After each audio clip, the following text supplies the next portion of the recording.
हरि ओम चंद्रमानसूजातः चक्षुः सृजो भजायत श्रोत्रान् पायुः प्राणश्च मुखारदग्निरजायतः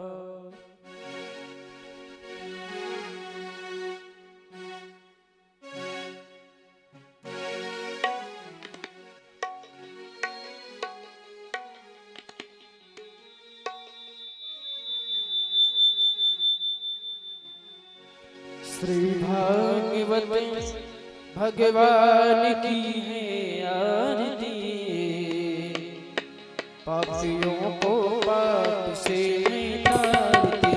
श्री भागवत भगवान की आरती, पापियों को पाप से तारती। पापियों को पाप से, पापियों को पाप से, पापियों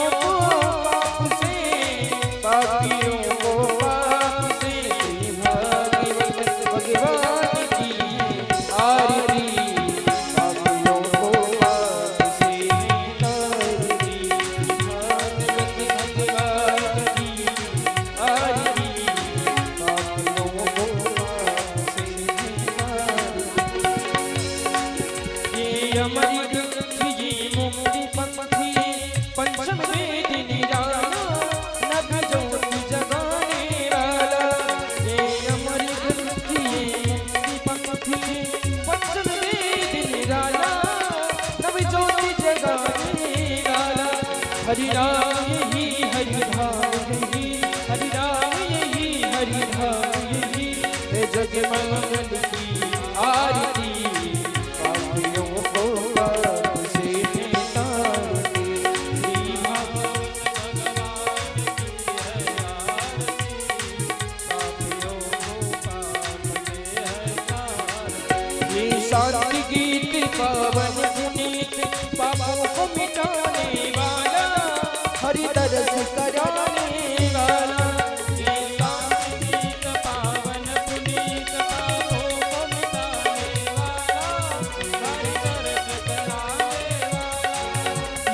सुख करड़ी दुख हरड़ी सुख करड़ी दुख हरड़ी श्री मधुसूदन की आरती पापियों को पाप से नितारती श्री भागवत भगवान की आरती पापियों को पाप से नितारती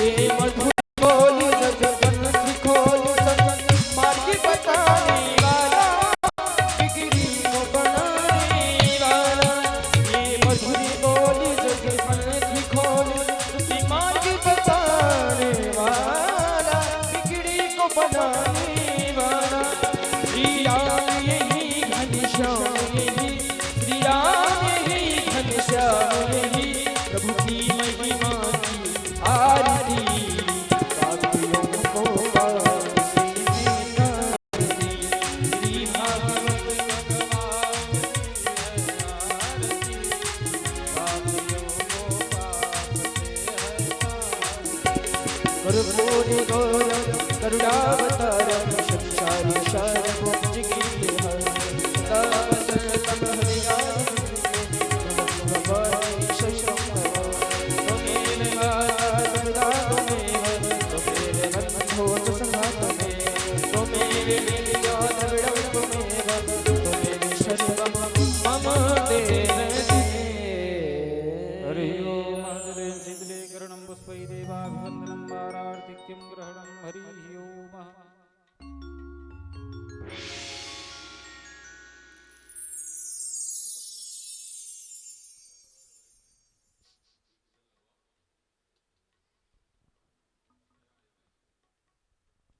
ओम यज्ञेन यज्ञमयजन्त देवास्तानि धर्माणि प्रथमान्यासन्नदेहनाकं महिमानः सुचन्द्रद्रपूर्वे साद्याः सन्ति देवाः।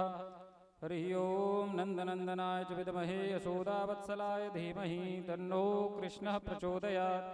हरि ओम वृषभानुजायै च विद्महे कृष्णप्रियायै च धीमहि तन्नो राधा प्रचोदयात्। सेवन्तिकावकुलचम्पकपाटलाब्जै पुन्नागजादिगर्भीररसालपुष्पै बिल्वप्रबालतुलसीदलमञ्जरेभे स्वां पूजयामि जगदीश्वर मे प्रसीद। नानासुगन्धपुष्पाणि यथा कालोद्भवानि च पुष्पाञ्जलिर्मयार्गत गृहाण परमेश्वरः। श्रीपुराणपुरुषोत्तमाय नमः। प्रार्थनापूर्वकं मन्त्रोष्पाञ्जलि समर्पयामि। बोले भागवत भगवान की जय। श्री वृंदावन बिहारी लाल की, श्री राजीव लोचन दास जी महाराज की जय।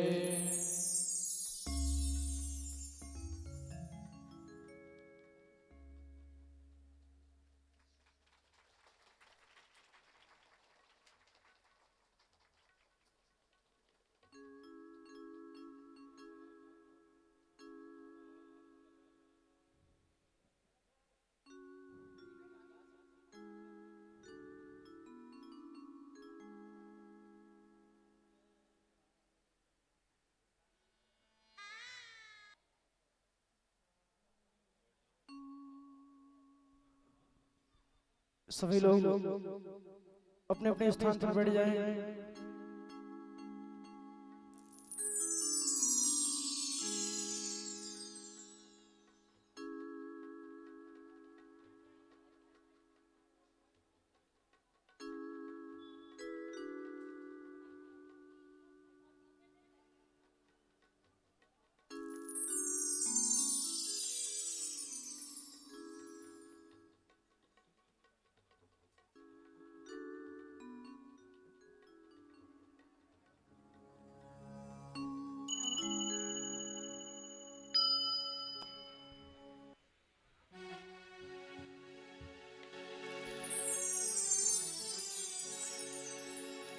ओ श्यामा प्यारे कुंज बिहारी श्री हरिदास दुलारी।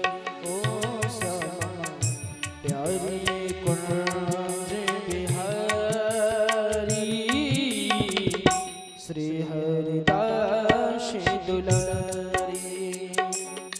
तेरी लीला जग की निराली रे।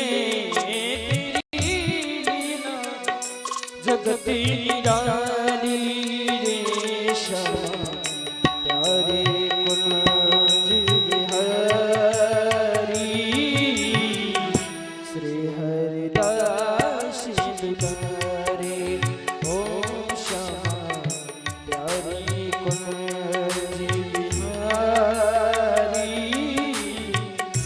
श्री हरिदास दुलारे तेरी लीला जगती निराली रे तेरी लीला जगती निराली रे श्यामा प्यारे कुंज बिहारी श्री हरिदास दुलारे ओ श्यामा प्यारे कुंज बिहारी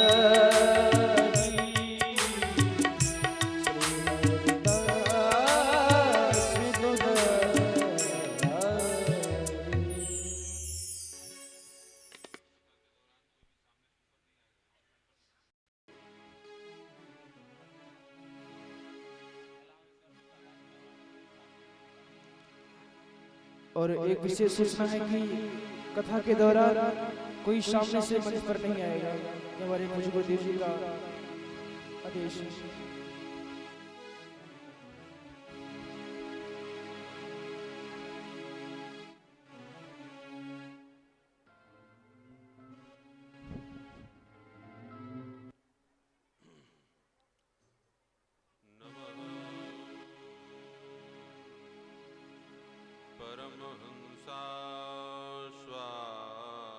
परमहंसास्वादित चरण कमल चिन्ह मकरंदाय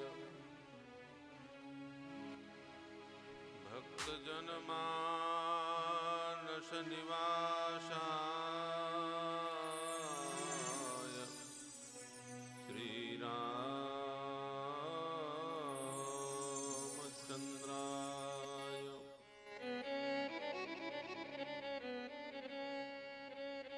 तरणी शतसवर्णम् कर्णधूर्ण धुरेभा वलित कलिकपोलो द्वानदामाभिराम गिरिश गिरिसुताभ्यां लालितं नित्यमङ्के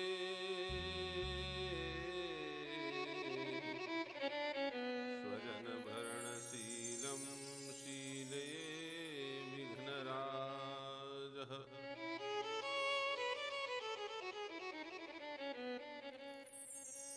प्रह्लाद नारद पराशर पुण्डरीक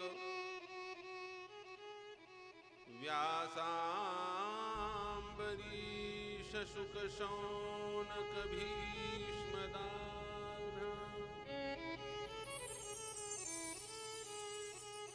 रुकमा गदार्जुन वसिष्ठ विभीषणादम्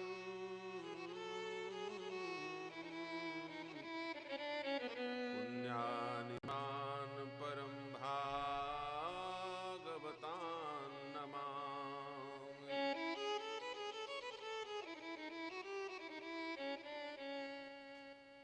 कोमलं कूजयन् वेणु श्यामलोऽयं कुमारकः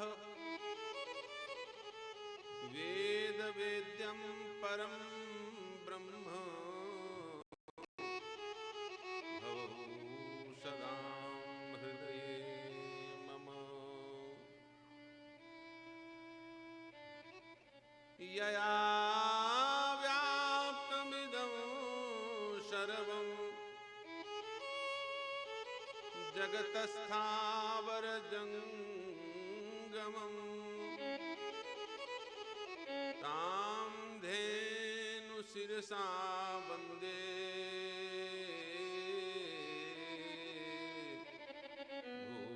भूतभव्यस्य मातरम्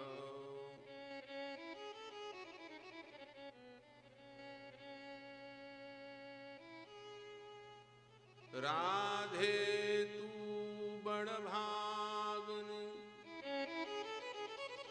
तोन तपस्या कीन्ह तीन लोक तारण तरण सो तेरे आधीन अर्थ न धर्म न काम रुचि गति न चहो निर्वाण जन्म जन्म रति राम पद यह वरदान नया एक भरोसो एक बल एक आश विश्वास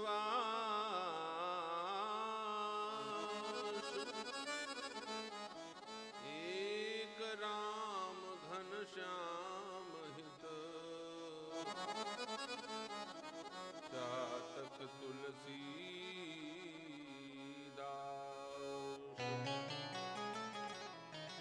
श्री वृंदावन बिहारी लाल की जय हो, श्री राधा रमण लाल की जय हो, श्रीमद् भागवत महापुराण की जय हो, श्री व्यास जी महाराज की जय हो।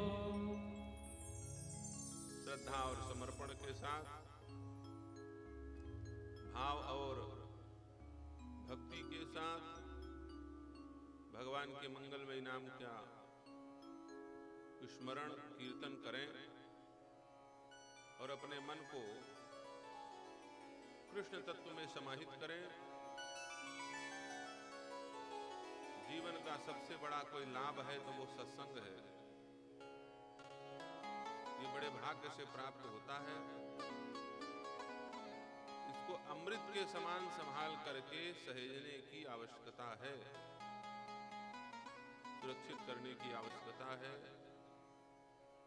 यही विचार करके भगवान से प्रार्थना करें, उनके नाम का कीर्तन करें कि प्रभु आपकी मंगलमयी कथा हमारे जीवन में आपके चरणों में समर्पण की शक्ति प्रदान करे। हमको और कुछ नहीं चाहिए हे नाथ, हम आपसे आपको मांग रहे हैं। जिसने आपको नहीं पाया उसने कुछ नहीं पाया, ये भावना अपने मन में रखनी है और प्रेम के साथ भगवान के नाम का कीर्तन करना।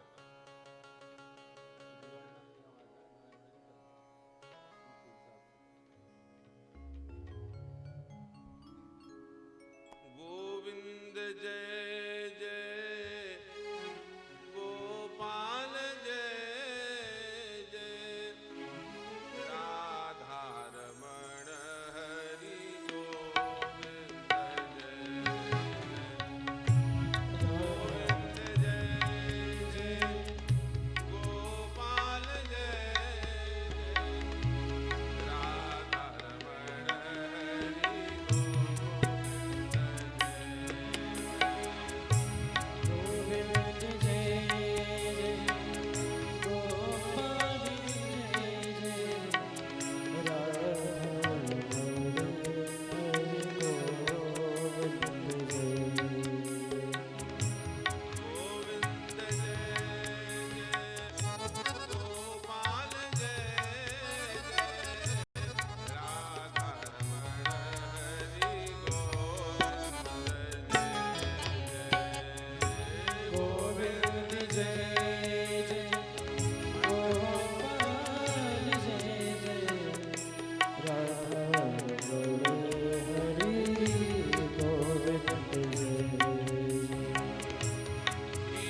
की जय जय, राधे की जय जय, कृष्णा की जय जय, राधे की जय जय, कृष्णा की जय जय, राधे की जय जय, कृष्णा की जय जय,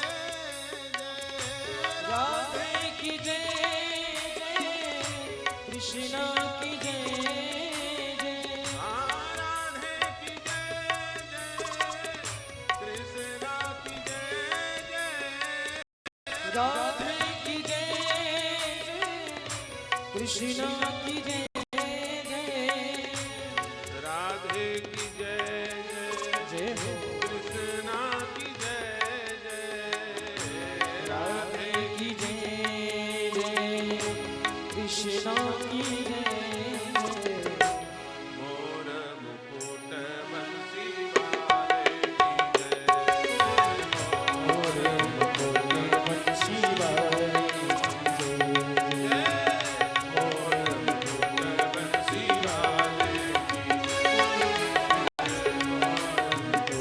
बंसी वाले की रमण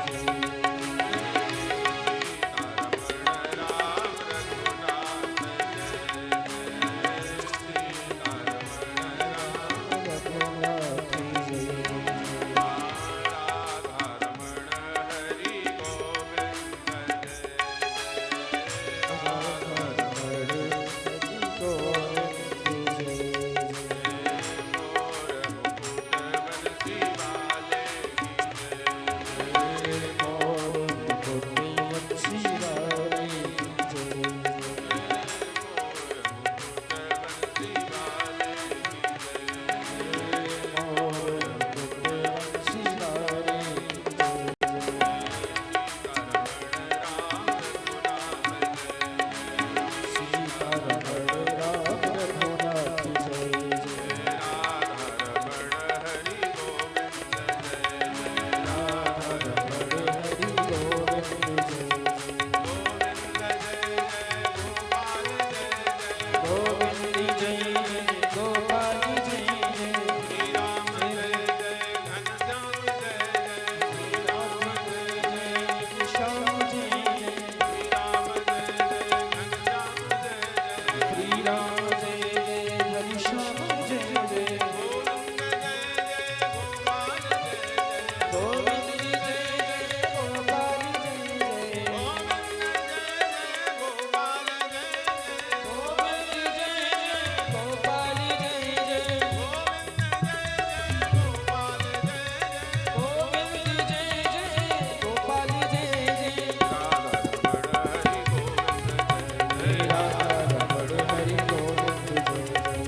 पार्वती पतये हर हर महादेव। असंख्य गुण गण मिले तड़ित विनंदक दुति दामनी लज्जित स्वरूप माधुरी संपन्न अखिल हेय प्रत्यनीक असरण शरण कारण अकारण करण करुणावरुणालय परमाराध्य लीला पुरुषोत्तम मदन मोहन ब्रजेंद्र नंदन यशोदा यशचंद्र भगवान श्री बांके बिहारी लाल जी के मंगलमयी पादार बिंदों में अनंत कोटि साष्टांग दंडवत प्रणिपात निवेदित करते हुए उनके ही वांगमय स्वरूप, शब्दमय स्वरूप श्रीमद् भागवत महापुराण को भगवान योगेश्वर श्री कृष्ण के स्वरूप में ही समुपस्थित मान करके दंडवत प्रणिपात निवेदित करते हुए परमात्मा के 3 स्वरूप हैं, गोविंद, गुरु और ग्रंथ। गोविंद के स्वरूप में तो स्वयं कृष्ण जी हैं, ग्रंथ के स्वरूप में श्रीमद् भागवत महापुराण है, और गुरु के रूप में श्री वेद व्यास जी और श्री सुखदेव जी महाराज हैं। इन दोनों को प्रणाम निवेदित करते हुए भक्त भी भगवान का स्वरूप है, ऐसे श्रीमद् भागवत महापुराण के प्रमाणित परंपरा प्राप्त प्रपन्न श्रोता श्री परीक्षित जी महाराज को प्रणिपात निवेदित करते हुए और उन परीक्षित के पद पर प्रतिष्ठित हमारे अभिन्नात्मन परम स्नेही द्वारका प्रसाद चंद्रवंशी जी सपत्नीक, जो परीक्षित के पद पर प्रतिष्ठित हैं, विराजमान हैं, श्रीमद् भागवत कथा श्रवण करने के लिए संकल्पबद्ध हैं। उनके सुपुत्र रूपेश चंद्रवंशी सपत्नीक, एक रूपेश बस का नाम याद है, एक ही है कि और है? एक और है, विनोद चंद्रवंशी। विनोद चंद्रवंशी, उनकी बहनें, अभी सबका नाम हमको पता नहीं, धीरे धीरे हो जाएगा। अभी तो यहीं रहना, कौन भागना है। आज भागेंगे जरूर, मंच से उतर करके जाना है। बहुत दूर से थक के आए हैं, चेहरे में थकान लग रही भी होगी आप लोगों को, और अभी थकना ही है। रात को लौटेंगे 12-1 बजे फिर वापस। नवागढ़ में अंतरराष्ट्रीय ख्याति प्राप्त खजुरी ताल की रामलीला का समायोजन होना है, उसके उद्घाटन सत्र में हमको जाना है, तो वहां भी जाएंगे। ऐसे समस्त चंद्रवंशी परिवार, समुपस्थित भगवत कथा रस रसिक, परसवारा के भगवत कथा अनुरागी, राम नामानुरागी, कथा प्रेमी भगवत भक्तवृंद, भक्तिमती माताएं। परसवारा शायद मैं 10 साल पहले आया था, आधा घंटा के लिए आए थे। उस समय सफेद वस्त्र, श्वेत वस्त्र पहनते थे। 12 साल ज्यादा हो गया होगा, 10-12 साल। जब नया पारा का यज्ञ हुआ पहले बार, तब आसपास के 100 गांव में घूमे थे। क्यों भाई? अध्यक्ष महोदय लाल जी चंद्रवंशी जी, तो उसमें परसवारा भी आए थे। सब लोगों को यज्ञ का निमंत्रण देने के लिए 100 गांव का दौरा किया था। तो 12 वर्ष लगभग हो गए। 12 वर्ष बाद परसवारा में फिर आगमन हुआ है। राम जी को 14 वर्ष का वनवास हुआ था त्रेता युग में। राजीव लोचन को 12 वर्ष का हुआ, 12 वर्ष बाद आए। लेकिन कोई बात नहीं, देर आए दुरुस्त आए। उस बार आए थे तो 5-7 मिनट के लिए आए थे, इस बार 7 दिन के लिए आए हैं। खूब सुनाएंगे, खूब सुनना, आनंद करना, भाव के साथ भगवत कथा का आनंद लुटाना और लुटवाना, ये दोनों कार्य आप लोगों को करना है। परम सौभाग्य की बात है कि ये पारमहंस संहिता, जो परमहंसों के द्वारा कहे जाने योग्य है, ऐसी मंगलमयी परमहंस संहिता श्रीमद् भागवत महापुराण आप लोग सुनने के लिए प्रवृत्त हुए हैं। इससे बड़ा कोई और सौभाग्य नहीं हो सकता। भैया, मनुष्य जीवन का सबसे बड़ा लाभ क्या है?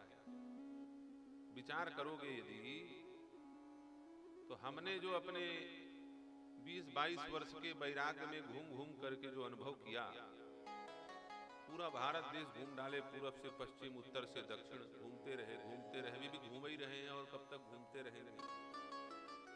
आप लोग भी घूम रहे हो, बस ये है हमको पता चल रहा है हम घूम रहे हैं, आप लोगों को नहीं पता चलता है, क्योंकि रुक रुक के घूमते हो और हम लोग घूम घूम के घूमते हैं।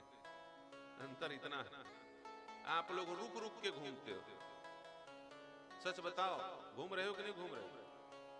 देखिए, भागवत की कथा कोई बहुत कठिन थोड़ी है, तो बात बात में समझ में आ जाएगा। बात बात में समझ में आ जाने वाली कथा है। श्लोकों को सुनना आवश्यक है, श्लोक से ही कल्याण होता है, लेकिन उसकी ज्यादा जटिल व्याख्या कर दो तो खोपड़ी उल्टी हो जाएगी। छत्तीसगढ़िया बोलते हैं, भैया देखो भागवत सुनने में मजा तो आता है, लेकिन राम कथा जैसा आनंद नहीं है, कहते हैं। लेकिन देखो, राम कथा हो चाहे कृष्ण कथा हो, दोनों में उतना ही आनंद है। भेद है तो कथा में नहीं, कथा कहने वाले में भेद है। कथा कहने वाला जिस ढंग से चाहे प्रस्तुत कर सकता है। आप लोग रुक रुक के घूमते हो, हम लोग घूम घूम के घूमते हैं। जब ये शब्द कैसे, आप लोग आए, माँ के पेट में 9 महीना रहे, रुके कि नहीं रुके? हम भी 9 महीना रुके,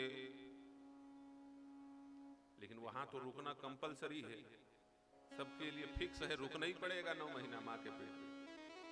कई लोग हड़बड़ी में 7वें महीना में कूद जाते हैं। 7 महीना में भी जन्म लेने वाले होते हैं ना, सतमासा कहते हैं। वहां तो रुकना ही पड़ेगा, गर्भ का वास वहां रुकना आवश्यक है। लेकिन जो महात्मा होते हैं वो वहां से निकलने के बाद फिर रुकना पसंद नहीं करते। सुखदेव जी महाराज उठे, नाल उठाया कंधे में, बोले चले। पीछे चिल्ला रहे हैं, कोई मतलब नहीं। कौन हो? बोले पिताजी हैं। बोले तुम्हारे जैसे 1 लाख पिताजी देखे। 1 लाख पिताजी देखे? ऐसी बात करते हो, अपमान कर रहे हो अपने पिता का। संतों ने कहा सही तो कह रहा है, 1 लाख पिताजी देखे। भाई 1 लाख बार जन्म ले चुका है तो बिना बाप के जन्म लिया होगा? 1 लाख बार तो पिता माता का दर्शन कर चुका है ना। कोई पहली बार माता पिता का दर्शन नहीं हो रहा है। मलुकदास जी महाराज कहते हैं, कई लाख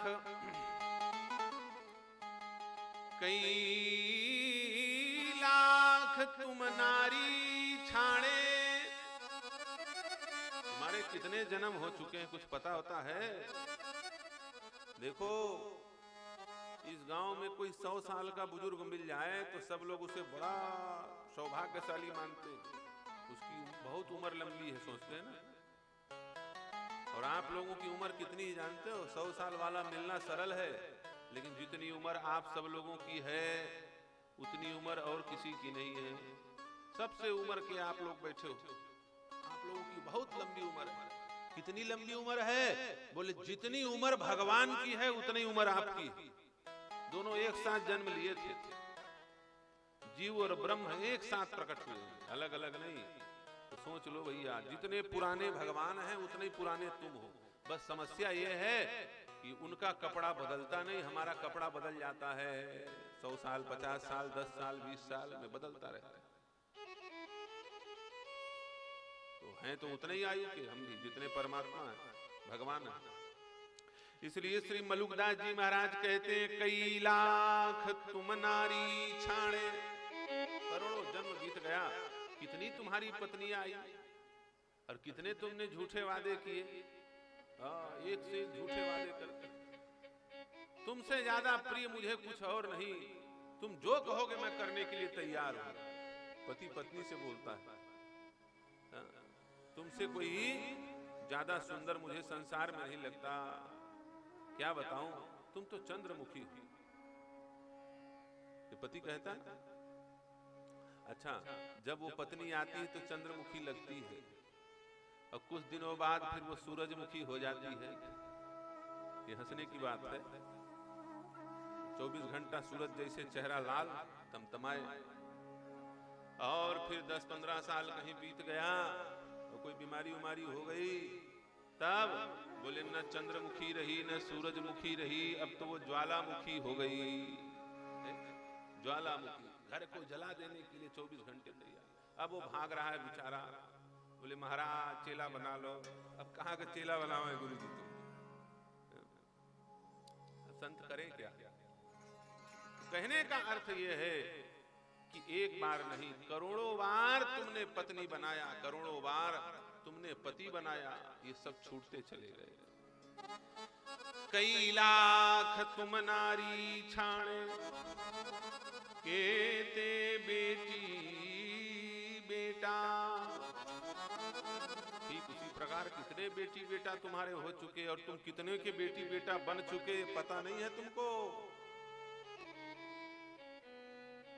केते करते सिजदा बैठे माया जाल लपेटा। श्री बलुराज जी महाराज कहते हैं। और कितने तैयारी किए बैठे हैं कि तुम उनके बेटा बन जाओ। हमको एक माता जी ने कहा, बोले महाराज आपके जैसा बेटा हमको मिल जाए, आपके जैसा हमको बेटा मिल जाए तो हम धन्य हो जाए। तो हमने कहा काहे? बोले आप संत हो, महात्मा हो, ओजस्वी हो, तेजस्वी। हमने कहा मिल जाए क्या? हम मिले नहीं हैं, हम सामने तो हैं, हम ही को बेटा मान लो। बने बुनाए तो खड़े हैं, बेटा मान। भाई अपनी माँ को छोड़ के निकले हैं तो जितनी संसार की माँ है वही तो हमारी माँ है। अपना घर परिवार छोड़ के निकले हैं तो जिसके घर में रह रहे हैं वही तो हमारा घर परिवार है। अभी हमारा द्वारिका प्रकाश, द्वारिका चंद्रवंशी का घर हमारा घर है कि नहीं? बताओ अभी तुम्हारे घर का मालिक कौन है? हम जो कहेंगे हमारे इशारे में सब चलेगा। प्याज लहसुन नहीं खाना बंद हो गया आज सुबह से। रोज सूर्योदय के पहले पहले सबको स्नान करना है, सब अनुशासन में आ जाएंगे। राधे राधे जपना, लड़ाई झगड़ा नहीं बोलना है, गलत शब्द का उच्चारण नहीं करना है, कम खाना है, भोजन कम करना है, भजन ज्यादा करना है। नियम कायदे 10 दिन के लिए तो बदल ही जाएगा, 9 दिन के लिए, है ना? उसके बाद फिर कोई बात नहीं, जय सिया राम। लेकिन 9 दिन तो सुधरेगा। हम कहते हैं इतने बड़े जीवन का एक क्षण भी सुधर जाए तो क्या कम है? सुधार होना चाहिए। कितने बेटी बेटा कोई ठिकाना नहीं है। कितने के तुम बेटी बेटा बने, कितने तुम्हारे बेटी बेटा बने। तो हमने यही कहा भैया क्यों ऐसा सोचती हो कि हमारे जैसा कोई हो? हमें को मान लो, भगवान ने तुम्हारे लिए तो हमको भेजा है, हमें तुम्हारे बेटा है, ये समझ लो।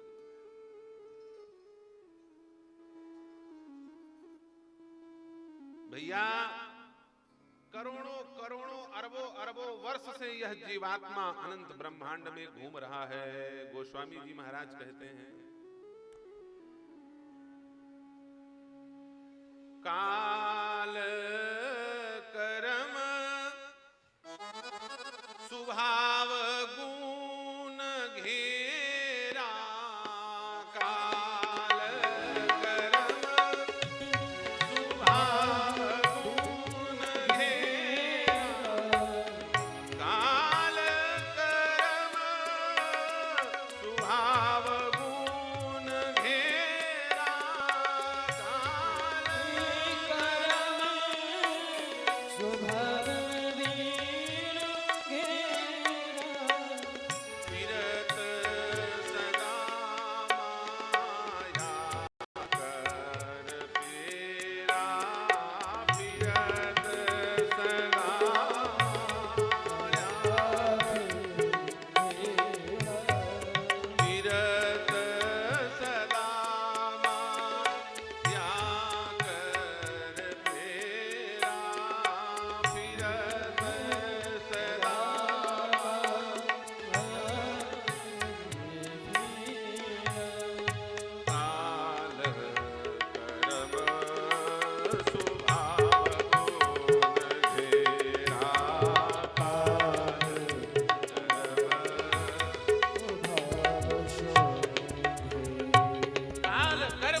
सदा माया कर प्रेरा। अनंत अनंत जन्म माया से प्रेरित होकर के हम लोग घूम रहे हैं।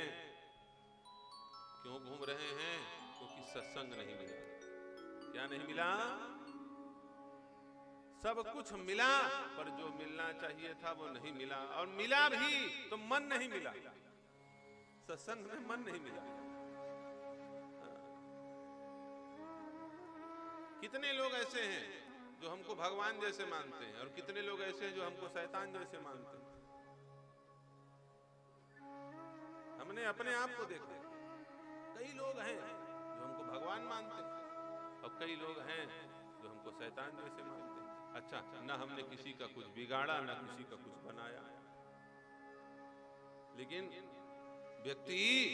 एक व्यक्ति हमको बुरा मानता है, एक व्यक्ति हमको अच्छा मानता है।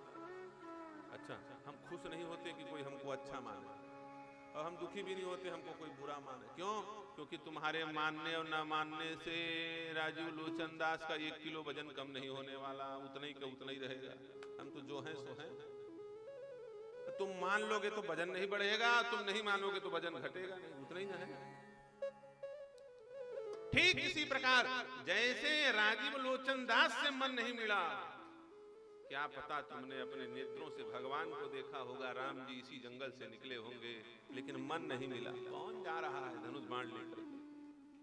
कौन है भगवान जानता? क्या पता भगवान श्री कृष्ण को देखा होगा। अरे इसी छत्तीसगढ़ में तो भगवान कृष्ण का ससुराल था। 16,108 रानियां हैं, तो पूरे विश्व भर ससुराल ही ससुराल तो है उनका। 16,108 जिसकी पत्नी हो, बताओ कौन सी ऐसी जगह जहां रिश्तेदारी ना हो, तो संधि ना निकले, ससुर ना निकले, सास ना निकले, साली सरहज ना निकले। कृष्ण जी के कोई है? पूरा विश्व उनका ससुराल है। दक्षिण कौशल इसको कहा जाता है। ये दक्षिण कौशल भगवान श्री यदुनाथ का ननिहाल है, कृष्ण जी का ननिहाल, कृष्ण जी का ससुराल है। यदुनाथ का ससुराल है और रघुनाथ का ननिहाल है, राम जी का ननिहाल है। तो राम जी तो आए होंगे और तुम भी यहाँ आए होगे, कहाँ जाओगे? कहाँ? यहाँ से कहीं नहीं भाग सकते। बस इस शरीर से उस शरीर में कूद सकते हो, छोड़ के नहीं भाग, इसी यहीं भटकना पड़ेगा। जब तक भगवत प्राप्ति नहीं हो सकती तब तक मुक्ति का कोई उपाय नहीं है। किसी न किसी शरीर में आना पड़ेगा। दिखने वाले शरीर में आ जाओ, चाहे छिपने वाले शरीर में आ जाओ, भूत बन जाओगे और क्या होगा, लेकिन रहोगे यही मृत्यु लोक में। यहां से बाहर जाने का कोई रास्ता नहीं है सिवाय सत्संग की। ये सत्संग ही केवल वो रास्ता है जिससे पुनरागमन बंद हो जाए, गमनागमन बंद हो जाए, बाकी कोई दूसरा उपाय नहीं। तो राम जी को भी देखा होगा इन्हीं नेत्रों से, और कृष्ण जी को भी देखा होगा इन्हीं नेत्रों से, लेकिन कोई फर्क नहीं पड़ा। क्यों? तन मिला लेकिन मन नहीं मिला। मन नहीं मिला तो सब गड़बड़। यही तो सबसे बड़ा घाटा है। किसी सौभाग्यशाली व्यक्ति का लगातार सत्संग करते करते कभी मन मिल जाता है तो उसका भाग्य उदय हो जाता है, उसका गमनागमन बंद हो जाता है। सबसे बड़ा लाभ सत्संग, मन मिल जाए, तन मिले, 3 घंटा तन मिला रहे, कोई बात नहीं, बैठे हो ना तन मिला हुआ, लेकिन 3 घंटा में दुनिया भर की बात सोचना शुरू कर दिए तो सब गड़बड़। 3 घंटा भगवान के सिवाय कुछ नहीं, जगत की विस्मृति, जगतपति की स्मृति बनी रहे, तब समझ लो सत्संग है। और सत्संग मनुष्य जीवन का सबसे बड़ा लाभ है। इससे बड़ा कोई लाभ, तुम जिस को लाभ समझ रहे हो ना, वो सब घाटा है। केवल यही एक लाभ है। बेटा को लाभ समझोगे तो गड़बड़ है, वो बदल जाएगा। इस जन्म में कोई दूसरा बेटा है, अगले जन्म में तुम उसके बेटा बन जाओगे, फिर अगले जन्म में और कोई बेटा बन जाएगा। मैं बता ही दिया आप लोगों को, मलुकदास जी कह रहे हैं बेटा बेटी पत्नी शरीर ये सब बदलने वाली चीज है। घर मकान को यदि अपना लाभ समझोगे तो भैया आज जहां पर आपका घर बना है, पहले वहां पर घूरा था, घुरवा छत्तीसगढ़ में कहते हैं। छत्तीसगढ़ सरकार ने योजना चलाई है ना, नरवा घुरवा बारी कैसनो करके जनतल भूलवारी, है कि नहीं? तो वहां पे पहले घूरा था, गांव भर के लोग कचरा फेंकते थे, लेकिन आज महल बन गया। और क्या गारंटी है कि कल वो महल बना रहे? बड़े बड़े राजा महाराजाओं के महल तो जो है खंडहर हो गए, तो तुम्हारा 10-50 लाख का बना हुआ मकान क्या चलने वाला? अरबों खरबों की बिल्डिंग गिर गए, वहां घूरा बन गया। अरे शहर गायब हो जाते हैं, शहर की कौन कहे? ये मृत्यु लोक अदृश्य हो जाता है, नष्ट हो जाता है महाप्रलय में। दूसरी धरती बना दी जाती है। तो भैया घर मकान भी कोई परमानेंट रहने वाली चीज नहीं है, तन भी कोई रहने वाली चीज नहीं है। आप सोचोगे नाम कमाया है भाई, किसने? फलाने व्यक्ति ने नाम कमाया है। नाम भी कोई परमानेंट रहने वाली चीज नहीं है। अभी नाम है आपका, फलाना व्यक्ति बड़ा धर्मात्मा है, कोई भी नाम ले लो, हमारे परिचित का नाम ले लो, द्वारिका चंद्रवंशी, ठीक है? अरे बड़े अच्छे व्यक्ति। अच्छा सच बताओ, ये द्वारिका चंद्रवंशी नाम कब पड़ा? जब जन्म ले लिए, 1 महीना का आयु हो गया होगा, तब माता पिता ने पंडित जी से कुंडली विचार करवाई होगी, कौन नाम से राशि निकल रही है, फिर नाम रखा होगा ना। उसके पहले क्या नाम था? उसके पहले कुछ पता नहीं। मां के पेट में थे तब क्या नाम था? कोई नाम नहीं। अच्छा, और जब आदमी शरीर छोड़ के चला जाएगा और दूसरे शरीर में पहुंच जाएगा, तब क्या नाम रहेगा? किसी को पता है? अरे इसी शरीर में 4 बार नाम बदल जाते हैं। राशि का नाम निकल गया कुछ और लोग बोलते हैं, नाम बदल देते हैं, लुकड़ू, टेटू, कल्लू, बुटू, क्यों नाम बदल देते हैं? जो मन में आया नाम रख देते हैं, भन्नाटी, सन्नाटी। ये क्या है? छत्तीसगढ़ में है, इसलिए छत्तीसगढ़ की बात बता रहे हैं। गुजरात में होते तो गुजरात की बात बताते, अपने को सब जगह घूमना। इसी जन्म में, इसी शरीर में 4 बार नाम बदल जाता है। अरे भगवान के नाम बदल गए। गोपाल सहस्त्र नाम, अच्युतम केशवम राम नारायणम, ये कितने नाम है? कृष्ण दामोदरम वासुदेवम हरि, श्रीधरम माधवम गोपिका वल्लभम, जानकी नायकम रामचंद्रम भजे। कितने नाम बदल गए। तो भैया नाम वाम के चक्कर में नहीं रहना। पहले नाम नहीं था, अभी है, कल नहीं रहेगा। समय सबको खा जाएगा, मिटा के रखेगा। लेकिन राम जी का नाम अनादिकाल से था। जब राम जी नहीं आए थे तो भी राम नाम था। भगवान शंकर जब राम जी का प्राकट्य नहीं हुआ था तो भी राम राम जपते थे, और राम जी थे तो भी राम नाम जपते थे। और राम जी लीला संवरण करके चले गए तो भी हिमालय में बैठे हैं और राम नाम जप रहे हैं। तुम पुनि राम राम दिन राति, तुम पुनि राम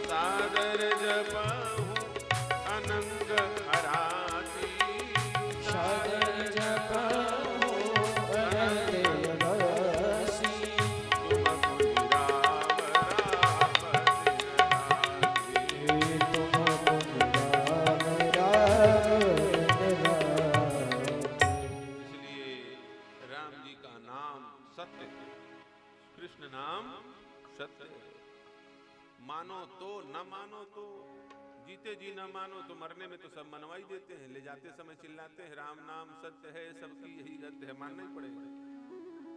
उस समय नानुकुर थोड़ी कर सकते हो। इसलिए मरने के बाद कोई समझावे और समझ में आवे और जीते जी कोई समझ जावे तो कौन ज्यादा समझदार है? जो जीते जी समझ गए, ठीक है ना?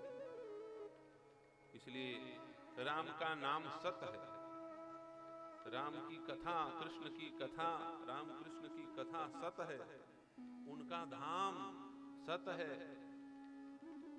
वैकुंठ धाम, गोलोक धाम, साकेत धाम, वृंदावन धाम, चित्रकूट धाम, अवध धाम, ये सब सत है। उनके संत सत है, ये कभी नष्ट नहीं होते। 24 घंटा उन्हीं का स्मरण कर रहे हैं।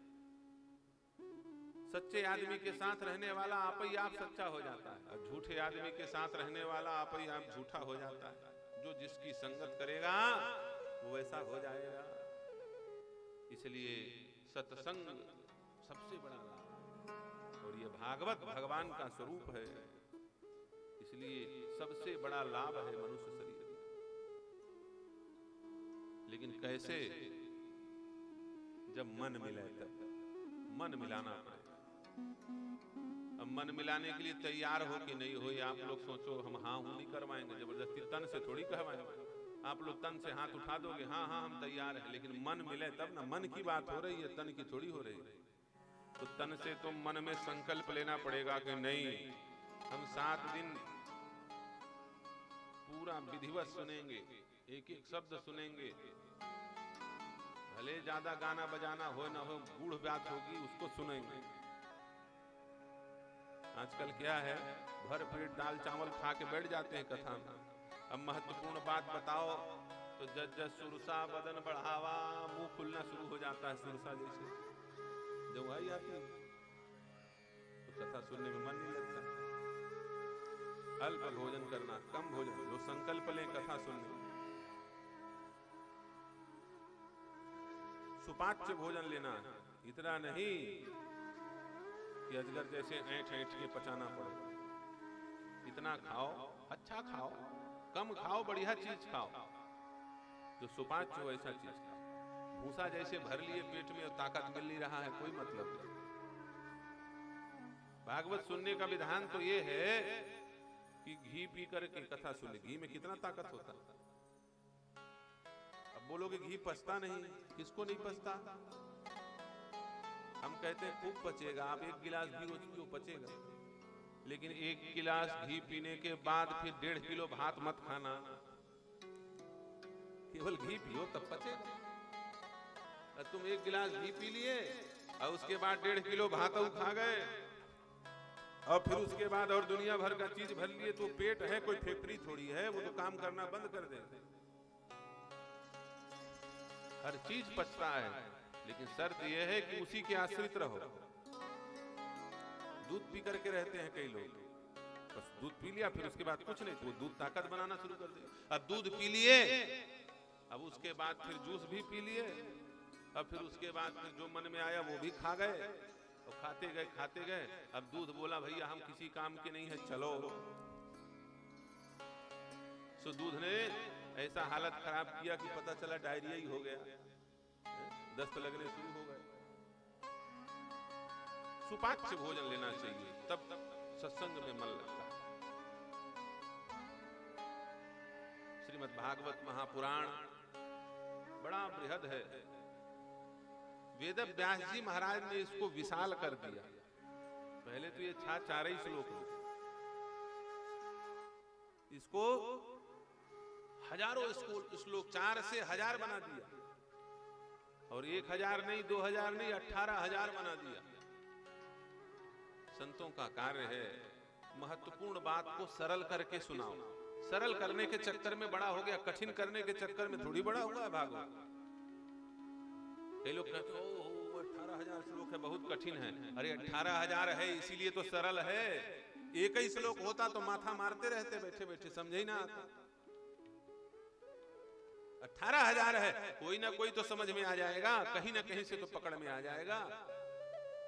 मच्छर को पकड़ने में पसीना छूट जाता है, मच्छर आए काटने के लिए, छोटा होता है, ऐसे ऐसे करते रहो, 4-5 बार में पकड़ में आएगा।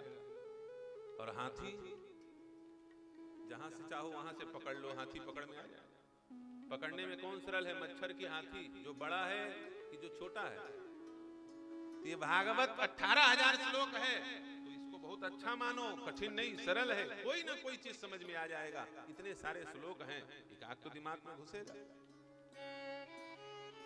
18,000 श्लोक 335 अध्याय, 12 स्कंद। वेद व्यास जी महाराज ने इसको सरल करने के लिए इतना बड़ा किया। व्यास, व्यास माने बड़ा करना, समास माने छोटा करना।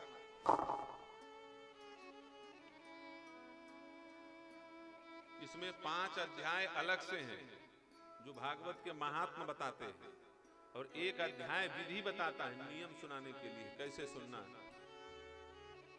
तो तुम चाहे जैसे सुनो, उसमें तो बहुत कड़ाई पूर्वक नियम बताया गया है, लेकिन हम एक शॉर्टकट तरीका बताते हैं। भागवत सुनना है तो कैसे सुनना है, पहले ही मैंने बता दिया, तन मिला करके नहीं, मन मिला करके। कैसे? मन मिल जाए, तुम लौट के सुनो, सो जाओ, सांप जैसे सो जाओ। हम ये थोड़ी कहते हैं कि आप बैठ करके सुनो, कमर में दर्द हो रहा, कोई बात नहीं, लेटे लेटे सुनो।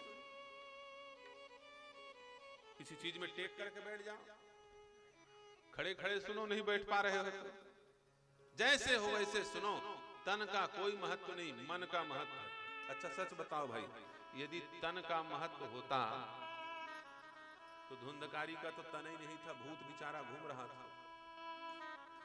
कोई कहे नहीं पद्मासन लगा के बैठे, तो भूत कौन पद्मासन लगाएगा, वो तो हवा चले यहां से उड़ के वहां, उसको बेचारे को घुमा फिरा करके बांस की पूंगी में घुसाए, बोले यहां बैठो, ये लगी है ना 7 नारियल, इसमें बोले यहीं बैठो। अब बांस की पूंगी में कोई पलथी मार के बैठेगा जी, बताओ? पैर मोड़ के बैठेगा? वो टेढ़ा मेढ़ा घुस गया बेचारा। लेकिन उसका तन भले ना मिला हो, लेकिन मन बिल्कुल मिला हुआ था, इसलिए भूत भी भगवान बन गया कथा सुनते सुनते। आखिरी में वो भूत भगवान बन गया। यही तो गौकर्ण महात्मा है। ये पूरी कथा की मैं बासार बता रहा हूं।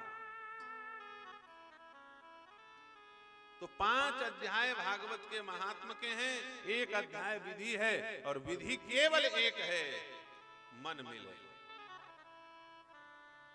तन मिले चाहे न मिले, मन मिलना चाहिए, तब तो भागवत की बात है, काम की बात है, दिमाग में उतरेगी, भवबंधन खोलेगी, अज्ञान ग्रंथियों को नष्ट करेगी।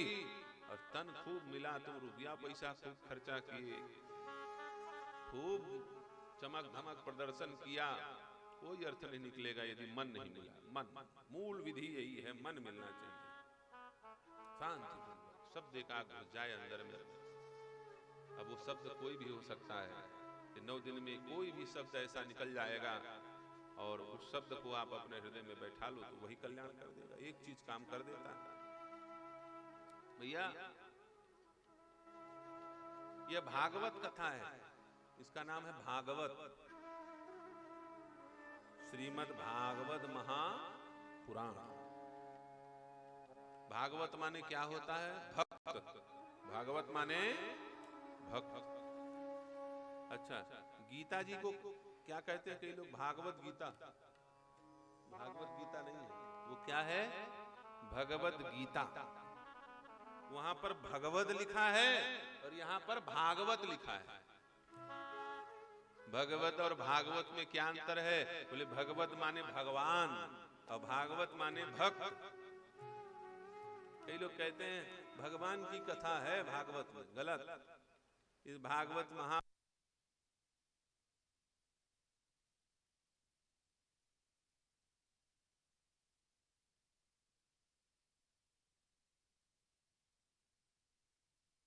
प्रहलाद, वृत्तासुर, चित्रकेतु, इन सब की कथा तो भरी। भगवान शंकर, माता सती, पार्वती,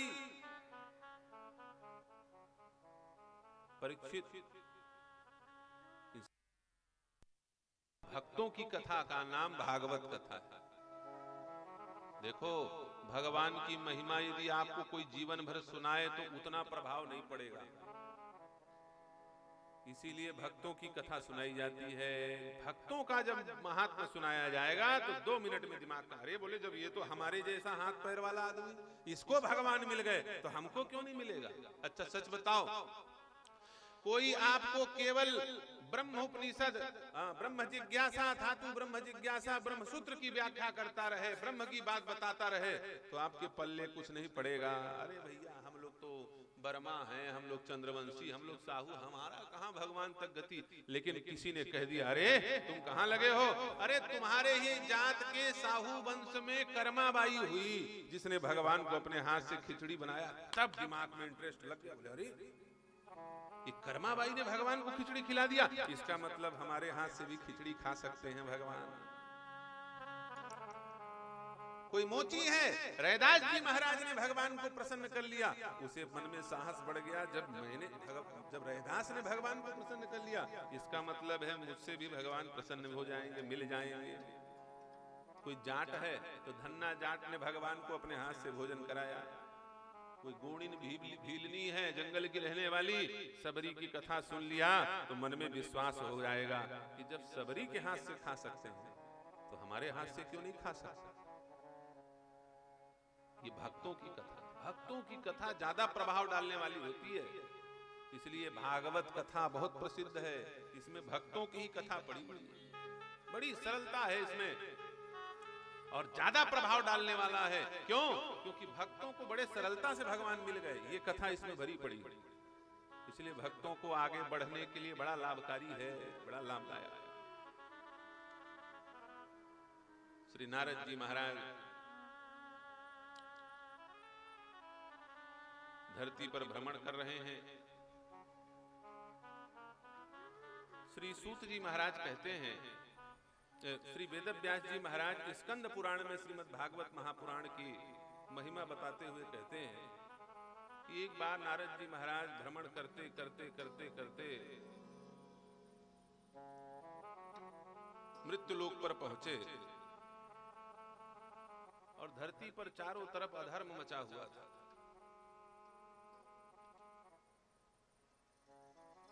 अब अधर्म की व्याख्या क्या करें, अधर्म तो आप सब लोगों ने देख ही लिया है। कंवरधाम में कितना बड़ा अधर्म हो रहा है इस समय। अधर्म इसी को कहते हैं, छल, ठगना,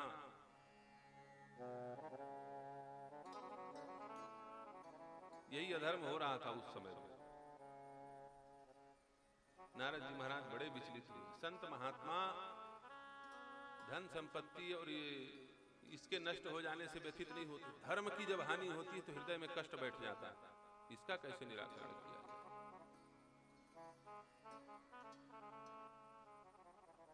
नारद जी महाराज बड़े दुखी थे। सनकादिक कुमारों से मिले। सनकादिक कुमारों ने कहा, बोले साधु को तो प्रसन्न रहना चाहिए, आप दुखी क्यों हो? नारद जी महाराज कहते, अहम तो पृथ्वी आतो ज्ञात्वा सर्वोत्तमामिति पुष्करम च प्रयागम च काशीं गोदावरीं तथा। हे सनकादिक कुमारों, मैं पृथ्वी से लौट करके आ रहा हूँ। बड़े बड़े तीर्थों पर मैंने भ्रमण किया, पुष्कर गया, प्रयाग गया, गोदावरी के परम सुरम्य तट पर गया, लेकिन कहीं पर भी मुझे धर्म नहीं दिखाई दिया। घूमते घूमते घूमते घूमते मैं जब वृंदावन पहुंचा तो वृंदावन में एक आश्चर्य दिखाई दिया। क्या? बोले यमुना पुलिंद में यमुना महारानी के रेतीले सुंदर सुनहरे तट पर 3 लोग लेटे हुए दिखाई दिए, जिसमें से एक युवती थी और 2 वृद्ध थे। जब मैं घूमते हुए इस आश्चर्यमय घटना को देखने के लिए पास गया तो वह युवती संकोच करके उठ के बैठ गई, लेकिन वो 2 वृद्ध लेटे रहे। मुझे बड़ा आश्चर्य हुआ कि 2 वृद्धों के बीच एक युवती क्या कर रही है। मैंने कुछ अनिष्ट का चिंतन किया तो आगे बढ़ने लगा, क्यों जाएं ऐसे विवादास्पद जगह पर। लेकिन उस युवती ने जोर से आवाज लगाई, भो भो साधो क्षणम तिष्ठ मद चिंतामपि नाशय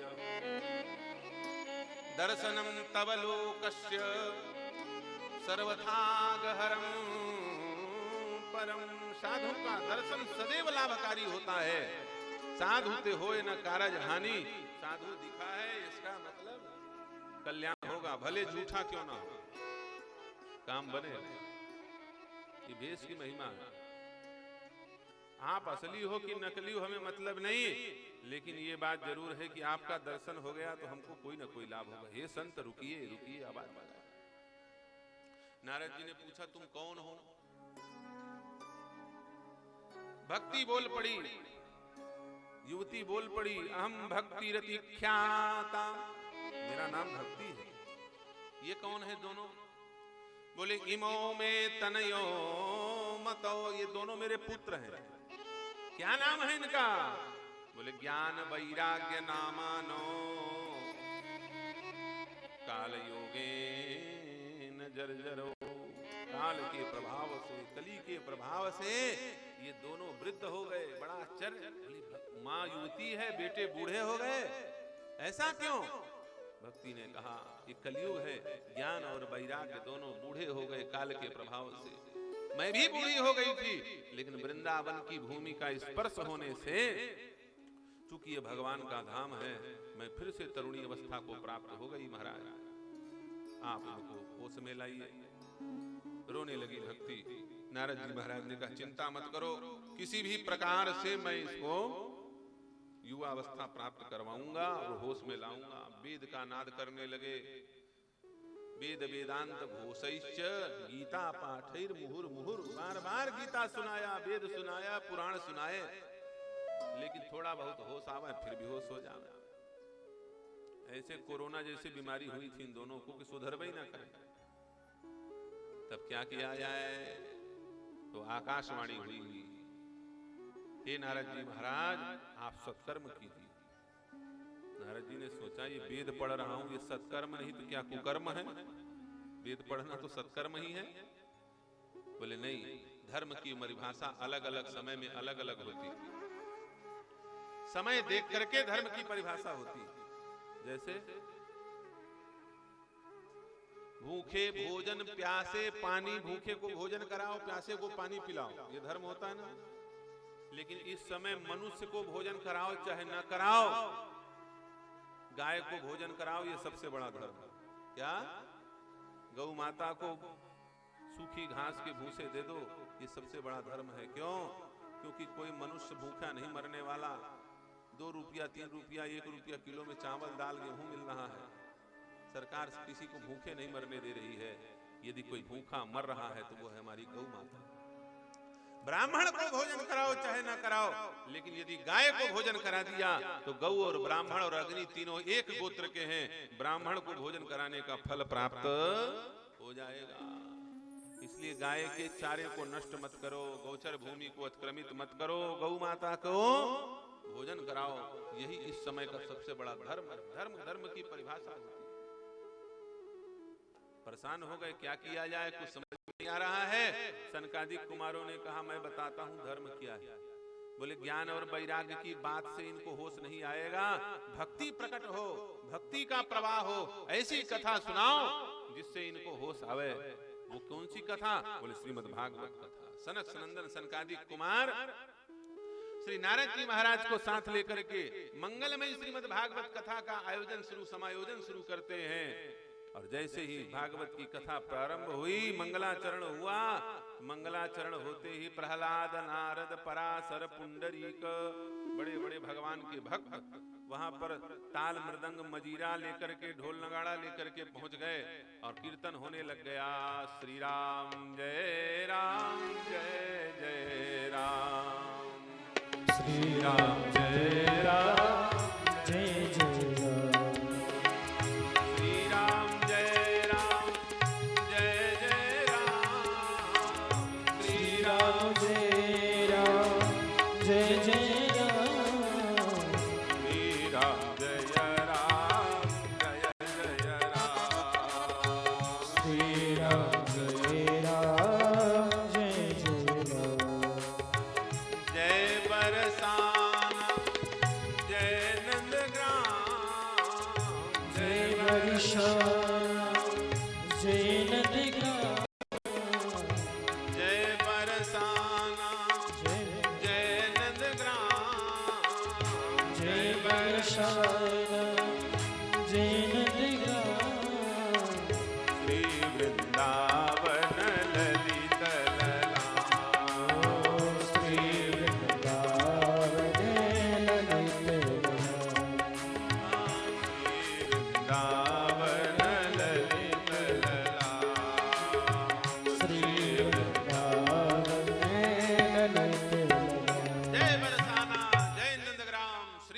वृंदावन ललित ललाम।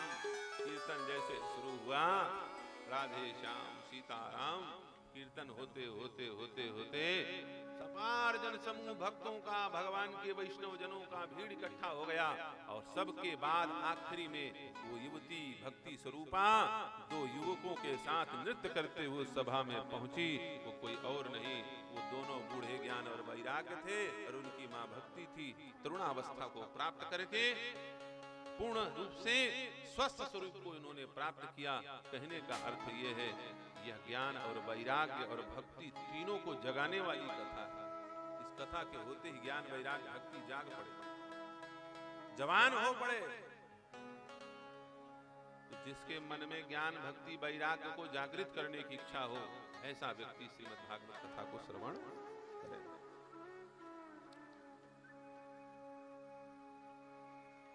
सूत जी महाराज से सौनकादिक ऋषियों ने प्रश्न किया स्कंद पुराण अंतर्गत। नारद जी ने इस भागवत महापुराण के प्रभाव से भक्ति के कष्ट का निराकरण तो कर दिया, निवारण तो कर दिया। सनकादिक कुमारों ने नारद जी के प्रश्न का उत्तर दे दिया। लेकिन ये बताइए महाराज, भक्ति तो परम पवित्र है, उसके कष्ट का तो निवारण हुआ, लेकिन किसी पापी व्यक्ति का भी इससे कल्याण हो सकता है? तब धुंधकारी और गौकर्ण आत्मदेव की कथा बताना शुरू किया श्री सूत जी महाराज। बोले संसार में बड़े बड़े पापी होते हैं, जिसमें 5 महापापी होते हैं। पंचोग्र पापा छल छद्मकारिण, छल पूर्वक धन हरने वाला महापापी होता है। क्रूरा पिशाचा इव निर्दया चये, ब्रह्मस्वपुष्टा व्यभिचारकारिणः, सप्ताह यज्ञेन कलो पुनन्ति ते। छोटे बच्चे को मार देने वाला, किसी को जहर पिला करके मार देने वाला, गर्भिणी स्त्री को मार देने वाला, दूसरे का स्वर्ण चुराने वाला, दूसरे के घर में आग लगा देने वाला, ये आताताई कहलाता है। ऐसे बड़े बड़े पापी भी श्रीमद् भागवत महापुराण के महात्म से मोक्ष के अधिकारी हो जाते हैं। बताइए महाराज, कौन है ऐसा? ऐसा कोई हुआ क्या? आत्मदेव का वृत्तांत श्री सूत जी महाराज सुनाते हैं। तुंगभद्रा नदी के तट पर दूसरे सूर्य के समान बड़े तेजस्वी आत्मदेव जी महाराज विराजमान हैं। आत्मदेवः पुरे तस्मिन् सर्व वेद विशारदः, सारे वेदों का ज्ञान है इनको। श्रोत स्मार्तेषु निष्णातो द्वितीय इव भास्करः, धरती पर साक्षात सूर्य हैं, इतने तेजस्वी हैं कि इनके चेहरे को कोई देख नहीं सकता, ठहरता नहीं, इतना तेज चेहरे से निकल रहा है। लेकिन ये बड़े दुखी हैं। क्यों? क्योंकि इनका चेहरा तो चमक रहा है, लेकिन इनकी पत्नी धुंधली है। इनका दिमाग, इनकी बुद्धि तो उजली है, लेकिन पत्नी धुंधली है। उजली और धुंधली। भैया, संगत ते गुण होत है, संगत ते गुण जाए। संग नहीं, संगत बहुत आवश्यक। आप कितने योग्य क्यों ना हो, यदि आपको कुसंग मिल जाए तो सब चौपट हो जाए। इनकी पत्नी का नाम धुंधली। ये जितने सज्जन हैं वो उतने ही दुर्जन हैं। श्री सूत जी महाराज कहते हैं, लोक वार्ता रता क्रूरा, भगवान का भजन वजन पूजा पाठ नहीं, दिन भर पंचायत करती है। दरवाजे पर बैठ जाती है और चौखट पे बैठ कर दिन भर आने जाने वालों को गरियाती है। लोक वार्ता रता क्रूरा, प्रायसो बहुजल्पिका, खूब खाती है। इतना खाती है कि 24 घंटे डकार निकलता रहता है। और डट के खाती है और डॉक्टरों के पास जाती है इलाज करने के। भैया, उठपुटांग खाओगे तो डॉक्टर क्या करेगा? एक आदमी डॉक्टर के पास पहुंचा, बोले डॉक्टर साहब बड़ी बदहजमी है, पेट में इतना दर्द है, लग रहा पेट फट जाएगा। डॉक्टर ने कहा हाजमोला खा लो। बोले जगह होता तो मैं पहले ना खा लिया होता, अब जगह ही नहीं बचा हाजमोला खाने का। आज मूला खाने की भी जगह नहीं है अंदर कि कुछ पाचक खा ले। ज्यादा भोजन करना बहुत बड़ा दोष है, मैंने पहले भी बताया श्रीमद् भागवत में। सूरा चह गृह कृत्येषु कृपणा कलह प्रिया। घर का कोई काम नहीं करते, गंदगी घर में है, वो जय सिया राम। रात भर जूठा बर्तन पड़ा है, न चौका न झाड़ू न पोछा, कुछ नहीं। दिन भर गरियाना, लड़ाई झगड़ा करना, हर बात पे विवाद पैदा करना, ये इसका कार्य है। ऐसा जिसका स्वभाव हो समझ लो धुंधली है, वो धुंधकारी की माँ बनने वाली है, उसके घर में धुंधकारी आएगा। आत्मदेव जी बड़े दुखी, इस धुंधली के द्वारा मुझे कोई पुत्र नहीं मिला, क्या करूंगा ऐसे जीवन का, इस जीवन को छोड़ देना चाहिए। वन की ओर निकल पड़े, जंगल में गए, कुआं के पास बैठे हुए थे, एक महात्मा वहां पर आए। महात्मा ने आत्मदेव को रोते हुए देखा, पूछा क्या कारण है। बताया, बोले महाराज पुत्र नहीं है। महात्मा ब्रह्मज्ञानी थे, वो साक्षात भगवत स्वरूप ही थे, उन्होंने देख लिया और कहा, बोले एक नहीं, दो नहीं, तीन नहीं, 7 जन्मों तक तुम्हें कोई पुत्र की प्राप्ति नहीं होने वाली। काहे रो रहे हो, माथा पच्ची कर रहे हो। 7 जन्मावधि चैव पुत्रो नहीं बचा, नहीं बचा। एक नहीं, दो नहीं, 7 जन्मों तक तुम्हारे कोई पुत्र नहीं होगा। चुपचाप भजन करो, आ जाओ हमारे साथ। अब वो आत्मदेव को लगा, जिसने 7 जन्म की बात बता दी, वह व्यक्ति साधारण नहीं है। जो भूत भविष्य वर्तमान जानता है, वो भूत भविष्य वर्तमान को पलटने में भी समर्थवान है। अब तो आत्मदेव जिद कर बैठा, बोले महाराज विवेकेन भवेत् किम मे पुत्रम देहि बलादपि। जिद कर बैठा, बोले आप अपने तपस्या के बल से मुझे पुत्र प्रदान करो, नहीं करोगे तो मैं यही कुएं के पाट पे मस्तक पटक पटक करके प्राण त्याग दूंगा, आपके सामने मरूंगा, तो मृत्यु का दोष आपको लगेगा। अब महात्मा बेचारे फंसे, आए थे हरि भजन को ओटन लगे कबा। हम आए थे यज्ञ कराने के लिए नवापारा में, वहां का पंचायत निपटवाते हैं हमसे सब लोग। बोले महाराज गांव में कोई तालाब नहीं है, तरिया खरीदवा दो। महाराज यहाँ पर कब्जा हो गया है, कब्जा हटवा लो। आए थे हरि भजन को यज्ञ कराने आए, लेकिन हम भी कहते हैं चलो भाई धर्म की बात है, धर्म के लिए करो, कुछ लग भी जाए अपना तो नाम रहेगा, ना रहेगा तो परमात्मा के यहाँ तो लिखा ही जाएगा। मनुष्य नहीं लेगा तो भगवान तो लेगा। वैसे ही वो महात्मा ने सोचा ठीक है चलो भाई, अभी जिद कर रहा है तो करो। तो क्या किया, एक सेव दे दिया, बोले ले जाओ अपनी पत्नी को खिला देना, इससे तुमको पुत्र उत्पन्न होगा। धुंधली को लाया, प्रसन्न होकर के आत्मदेव ने दिया।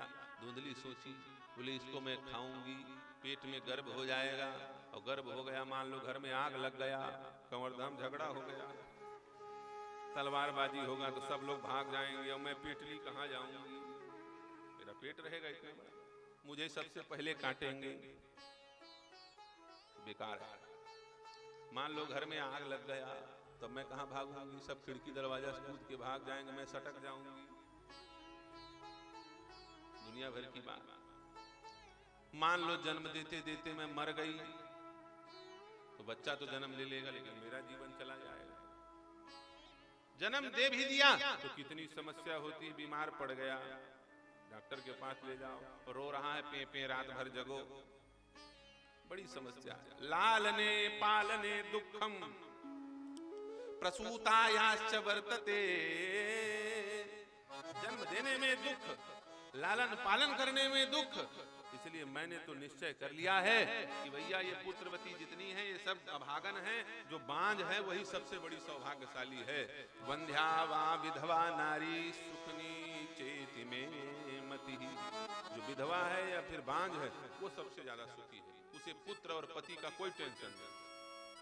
ये है मूर्ख स्त्री का सोच, ये धुंधली। ऐसा सोच करके गाय को फल खिला दिया। अब वो सोचने लगी कि ब्राह्मण को विचार करेंगे कि महात्मा का, देखो धुंधली चाहे जो भी रही हो, गाय की तो सेवा करती थी तभी तो गाय को फल खिलाई ना। धुंधली चाहे कितनी बड़ी पापनी रही होगी लेकिन गौ की सेवा करती थी।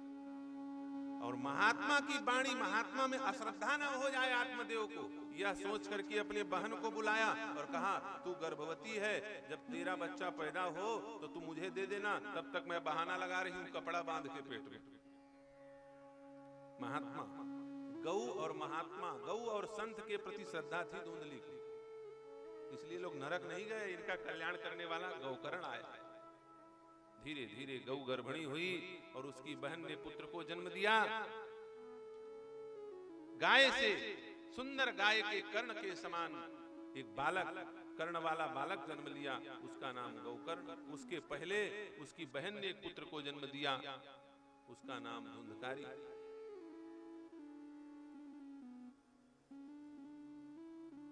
आगे की कथा आप सब लोग जानते हो। धीरे धीरे धुंधकारी बड़ा हुआ और अपना धुंधकार पचाना शुरू किया। आत्मदेव दुखी हो गए, घर छोड़ करके जाने लगे तो गौकर्ण ने समझाया, पिताजी भगवत भजन में ही सार है, ब्रह्म ध्यान करते हुए शरीर को त्यागिए। पिता को दिव्य उपदेश दिया है, पिताजी वन मार्ग को चले गए। माता घर में थी। एक दिन इस धुंधकारी ने माँ को खूब मारा धन के लोभ में, तो माँ जो है कुआं में कूद करके शरीर त्याग देती है। अब आत्मदेव ने सोचा ये दुर्जन व्यक्ति हमारा क्या है, माँ और पिता से हमारा संबंध था, इससे हम क्या संबंध रखें। संतों को दुर्जनों से संपर्क नहीं रखना चाहिए। तज मन हरि विमुखन को संग, तज मन हरि विमुखन को संग, हरि विमुखों के साथ मत। जय जय श्री सीताराम, जय जय श्री राधे श्याम। आत्मदेव वन में गए, ब्रह्म ध्यान करते हुए, आत्म स्वरूप का स्मरण करते हुए शरीर को त्याग दिया। माता भी मर गई। गोकर्ण जी महाराज ने विचार किया, इस हरि विमुख दुष्ट व्यक्ति के संग में रहने से मेरा पतन हो जाएगा। तज मन हरि विमुखन को संग, संत को कहते हरि विमुखन का साथ कोटि जतन करके छोड़ो। तजी मन हरि विमुखन को संग, खर को कहा अर्घ जालेपन, मरकट भूषण अंग। गधे को कितना चंदन लगाओ कोई लाभ नहीं होने वाला, वो धूल में ही लौटेगा। बंदर को खूब सोना चांदी पहनाओ, क्या मतलब। खर को कहा अर्घ जालेपन, मरकट भूषण अंग। का गई कहा कबूर चुगाए,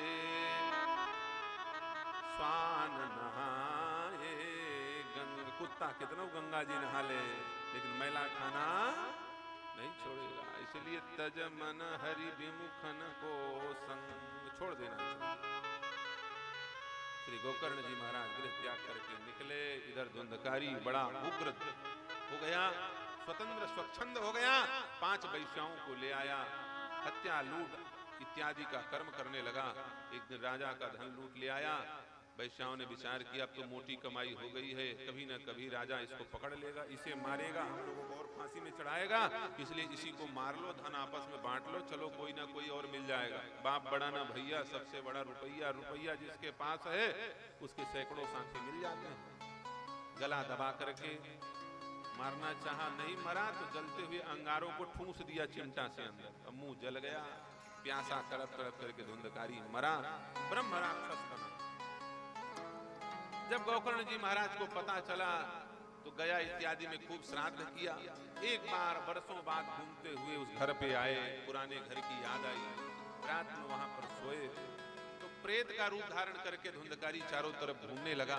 गोकर्ण जी महाराज ने कमंडल से गंगा जल लेकर के छिड़का, तुम कौन हो? तो धुंधकारी बोलने लगा, अहम धुंधकारी, मैं महाराज मैं धुंधकारी हूं, मैं धुंधकारी हूं, तुम्हारा भाई हूं। अहम भ्राता तुदीयोस्मि धुंधकारीति नाम तहा, मेरा नाम धुंधकारी है, क्या मुझे भूल गए? गोकर्ण ने कहा धुंधकारी हो, तुम्हारा कल्याण नहीं हुआ? पितृपक्ष में मैंने तर्पण किया था तुम्हारे लिए। धुंधकारी बोला, बोले एक नहीं करोड़ों जन्मों तक तर्पण करोगे तो मेरा कल्याण नहीं होगा, इतना बड़ा पापी हूं। भैया मुझे कैसे भी करके भयंकर प्रेत पीड़ा से मुक्त करो। गोकर्ण ने कहा विश्राम करो, सुबह सूर्यदेव से पूछूंगा। अपनी तपस्या के बल से सूर्यदेव के रथ को स्तंभित किया है गोकर्ण जी महाराज ने। सूर्यदेव ने कहा कि एक ही उपाय है, तुम्हारे भाई का इतना बड़ा अपराध है कि तर्पण पितृ इत्यादि से इसका कोई कल्याण नहीं होने वाला। श्रीमद् भागवत ज्ञान यज्ञ, उसी के द्वारा इसको मोक्ष मिल सकता है। सूर्यदेव जी आशीर्वाद देकर के प्रस्थान किए। श्री गोकर्ण जी महाराज ने दिव्य श्रीमद् भागवत ज्ञान यज्ञ सप्ताह ज्ञान यज्ञ का संयोजन किया।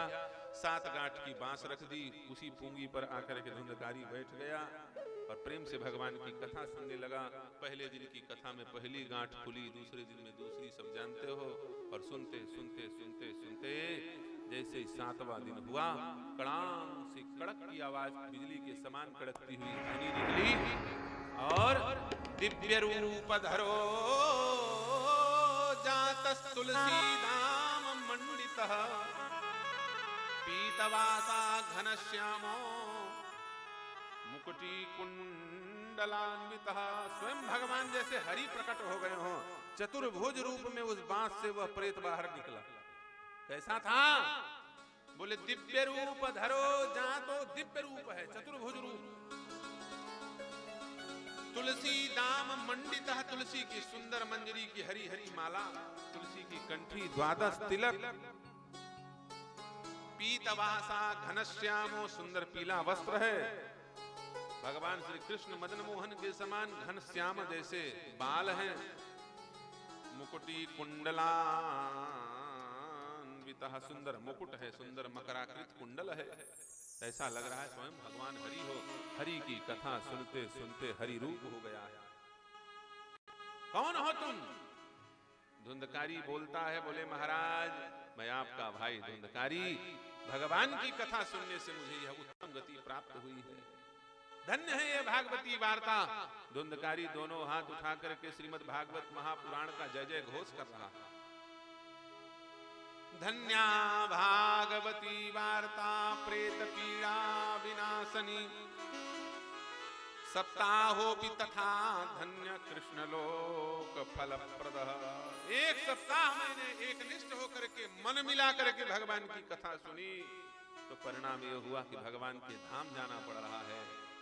जो व्यक्ति जीवन भर भगवान की कथा को प्रेम से सुनता है, बताओ तो भला उसे कैसी उत्तम गति मिलती होगी। यह है श्रीमद् भागवत महापुराण की महिमा। ब्रह्म राक्षस, वैश्यागमन करने वाला एक दुर्मति ब्राह्मण कैसे स्थिति को प्राप्त हुआ था, लेकिन एक निष्ठ होकर के मन मिला करके भगवान के शरण में आ गया तो वो भगवत स्वरूप हो गया। इसका मतलब है भगवान कभी किसी का दोष नहीं देखते, भगवान देखते हैं तो गुण देखते हैं। और वो कौन सा गुण? कि तुम मेरे हो कि नहीं, तुम्हारा मेरे चरणों में समर्पण है कि, और समर्पण बस हो जाए फिर वो कोई गुण नहीं देखते। बड़े बड़े अपराधियों को भगवान क्षमा कर देते। एक बड़ा सुंदर भजन ही है, दया की न होती जो आदत तुम्हारी। उनको आदत ही, कितना गुण अवगुण देखेंगे, हमारे इतने अवगुण हैं। यदि भगवान अवगुण पकड़ लें तो फिर मोक्ष और कल्याण नामक शब्द खत्म हो जाएगा, फिर किसी का मोक्ष और कल्याण हो ही नहीं सकता। लेकिन उनकी आदत है क्षमा करना, क्षमा करना। संत महापुरुष और भगवान ये दोनों क्षमा करने के कारण ही तो श्रेष्ठ माने जाते हैं।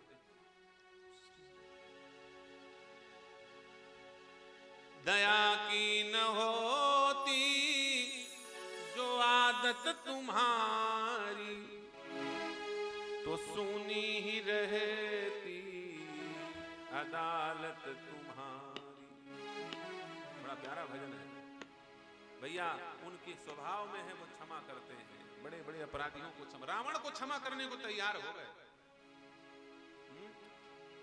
हनुमान जी को कहा, बोले हनुमान तुम जाओ, यदि समझ जाएगा तो रावण को लंकापति बनाए रखूंगा। बोले प्रभु विभीषण को क्या करोगे, उसको तो तिलक कर दियो। बोले विभीषण के लिए हाँ ठीक है। एक क्षण नहीं सोचा, उन्होंने कहा, बोले मेरा भाई भरत इस समय अयोध्या में मेरी पादुका लेके बैठा है, यदि रावण चेला बन गया तो रावण तो लंकापति रहेगा ही रहेगा। यदि आप कहोगे कि विभीषण को लंकापति बनाया है तो फिर विभीषण को लंकापति बना दूंगा, और रावण चेला बन जाएगा तब क्या करोगे? बोले विभीषण को लंका का सिंहासन दूंगा और रावण को लंका से भी करोड़ों गुना ज्यादा संपन्न राज्य है अयोध्या का, अयोध्या के सिंहासन पे रावण को बैठा दूंगा। ये भगवान कह रहे हैं। अपनी बात नहीं टूटने दूंगा, अपनी बात नहीं टूटने दूंगा। बस मैं गुण देवता हूं, दोष नहीं। वो समर्पित हो जाए, शरण में आ जाए। कोटि विप्र बदला गए जाहू, आए शरण तजौ नहीं ताहू। ये सबसे बड़ी बात है। तुम कितने भी बड़े पापी क्यों ना हो, हम कितने भी बड़े अपराधी क्यों ना हो, यदि उनके शरण में आ गए और एक बार दोनों हाथ उठा करके कह दिया पाहि माम, हे नाथ आपके शरण में हूं, तो भगवान छोड़ नहीं सकते। ये बात पक्की है। लेकिन बस ये है कि उनके शरण में आने के बाद फिर खटर पटर नहीं करना। आ गए माने आ गए, हो गए माने हो गए।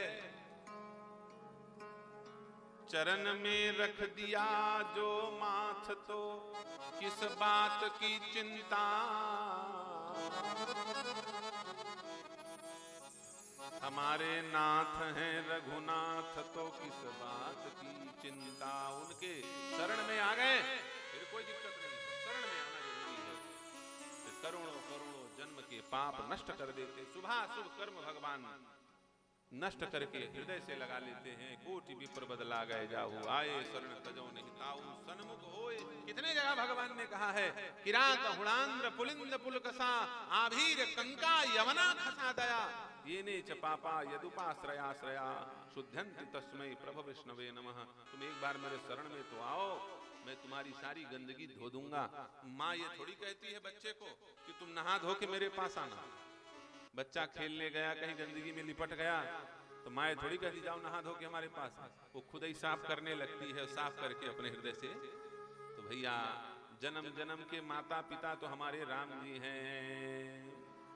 करही सदा तीन के रखवारी, करही सदा तीन बालक राखई महतारी, जिमि बालक राखई महतारी, करहि सदा तिन के रखवारी, करहि सदा तिन के रखवारी, करहि सदा तिन के रखवारी, जिमि बालक राखई महतारी। तो राम जी हमारे, श्याम जी हमारे जन्म जन्मांतर के माता पिता हैं। ये तो प्रतीक्षा कर रहे हैं कि तुम उनके शरण में आ जाओ। आ गए सो काम बन गया। तो ये कथा का केवल एक ही सार है, उनके शरण में पहुंचना। उनके सिवाय कुछ याद न रहे सो कल्याण हो गया। समझ में आई कि बात? यही गौकर्ण महात्मा है, यही भागवत महात्मा है, यही पूरे जीवन का महात्मा है कि उनके शरण में जाना। ये 100 साल 50 साल उम्र भगवान ने क्यों दिया है? तुम सब छोड़ के उनके शरण में आ जाओ। नहीं तो कीड़े मकोड़े कितने ऐसे होते हैं जो रोज जन्म लेते हैं, रोज मर जाते हैं। वो जन्म दे दिया होता, लेकिन भगवान कृपा करके कबहू की कर करुणा नर देहि, देत ईस बिनु हेतु सनेहि। इस हेतु से भगवान ने हमको जन्म दिया है कि हम उनके शरणागत हो सकें। और भगवान शरणागत हितकारी हैं, भक्त वत्सल हैं, वो अवश्य कल्याण करेंगे। बस हम उनके शरण में पहुंचे। इन्हीं भाव के साथ आज प्रथम दिवस महात्मा की कथा यहीं पर विश्रामित। भाव के साथ भगवान के नाम का कीर्तन करें और यहाँ से उतर कर हमको घर जाना है, फिर लौट के हम रात में आ जाएंगे। आओ भाव के साथ भगवान के नाम का कीर्तन। राधे राधे गोविंद गोविंद राधे राधे राधे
महापुराण की जय जय श्री सीताराम, जय जय श्री राधेश्याम, नमः पार्वती पते हर हर।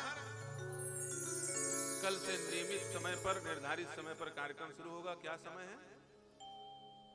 3 बजे से 6 बजे तक, ठीक है ना? 3 बजे से 6 बजे तक कथा प्रारंभ होगी और कलाकार यहाँ पर बैठेंगे 2:30 बजे, 2 बजे बैठ जाएंगे, ठीक है ना? तो आप लोगों को पहले पहुंचना है। हम जब आए तो लोग यहाँ पहुंच जा रहे हैं। ये नहीं कि हम 3 बजे आए फिर तुम 4 बजे आओ VIP बन के, ऐसा काम नहीं चलेगा। वक्ता के पहले श्रोता को आकर के जगह पर, स्थान पर बैठना चाहिए। इसलिए कल आप लोग अधिकाधिक संख्या में नियमित रूप से आएं और समय के पूर्व आएं। बोलिए बांके बिहारी लाल की जय।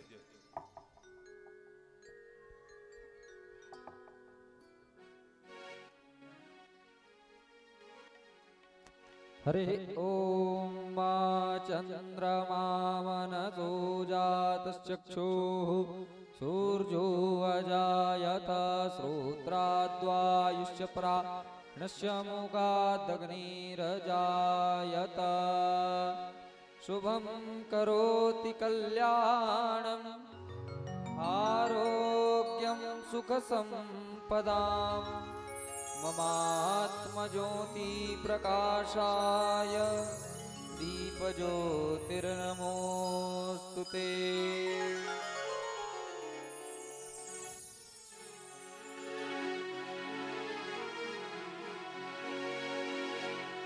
बांके बिहारी तेरी आरती गाऊं, गिरधर तेरी आरती गाऊं,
ललिता विशाखा सखियां प्यारी, सखियां प्यारी, वासे सदा ब्रजे भाव को पाओ, बिहारी तेरी आरती गाओ, आरती गाओ प्यारे आपको मनाओ, आपको मनाओ,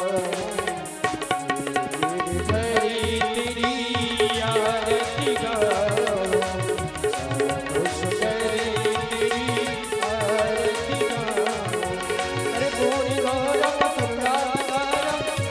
विशालं भुजगेहारं सदा वसन्तं हृदयानि भवं भवानी सहितं नमः त्वमेव माता च पिता त्वमेव बन्धुः सदा त्वमेव विद्या द्रविडं त्वमेव शरणं भवदेव देवं भुजशालि गोमदं सितसमानो पिलवामि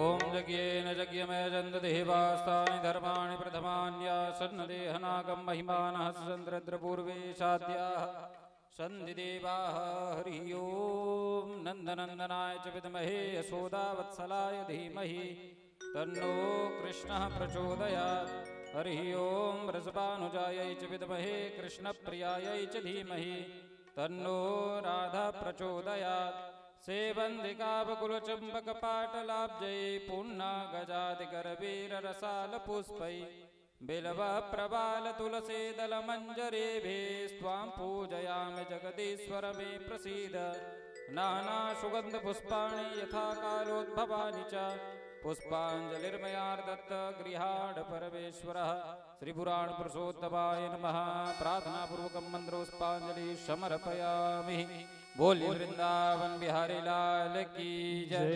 श्री